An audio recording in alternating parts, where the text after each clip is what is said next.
Hey y'all, let's get into this nail art video. I am going to tag everything I use below because we are actually using the stamping plates that I got from Rednote.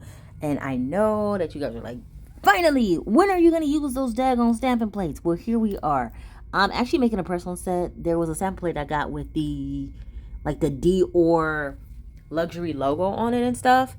This right here, this gel is one of my favorite pat gels that you can stamp with. See, that's the plate up close, and we're going to use that Dior area.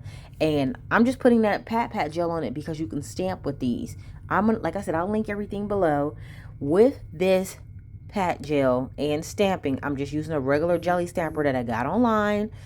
It was super cheap. I think I got them on Amazon. And if you cure this gel for only 10 seconds, then you can chrome it as well.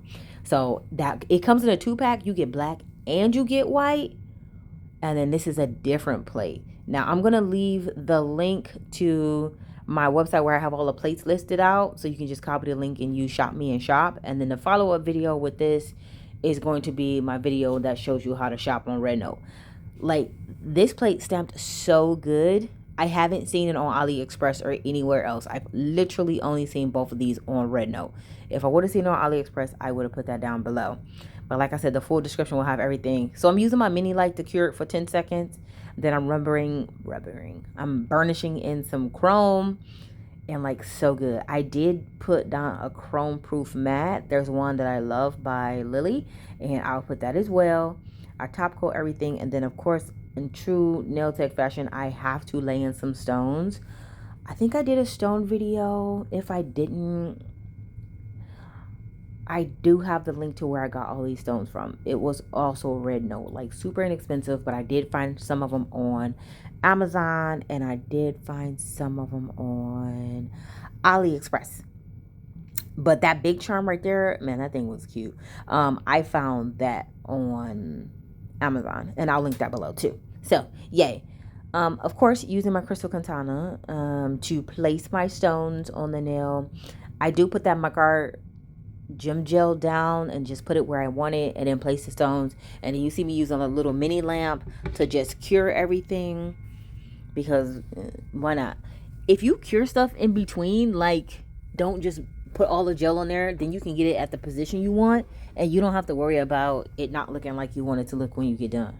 You understand? Hopefully you understand. That sounded kind of crazy the way I said that. So of course, I like to have 2 bling nails on my sets. And I think I do have a follow-up. I do have a follow-up, not a follow-up. I do show you the final look of these nails in the end. I sped up the stone placement because I take some time with it. I mean, I love making the press-ons. It's like one of my things that I'm going to do for retirement. What are you guys going to do for retirement as nail techs? Like, are you going to do press-ons like as a semi-retirement type thing? Because you guys have seen my space. I have so much stuff. Like, I can quit. Yes, of course. But like, what would I do with all my stuff? I can't give away my stuff. Anyways, back to the matter at hand. So just finish layering in the stones on the video, and I put the bullion beads in between, and then it really looks like a ring, like a crystal ring. So this is the final look. Comment below, let me know what you think, but I think it looked good. All right, guys.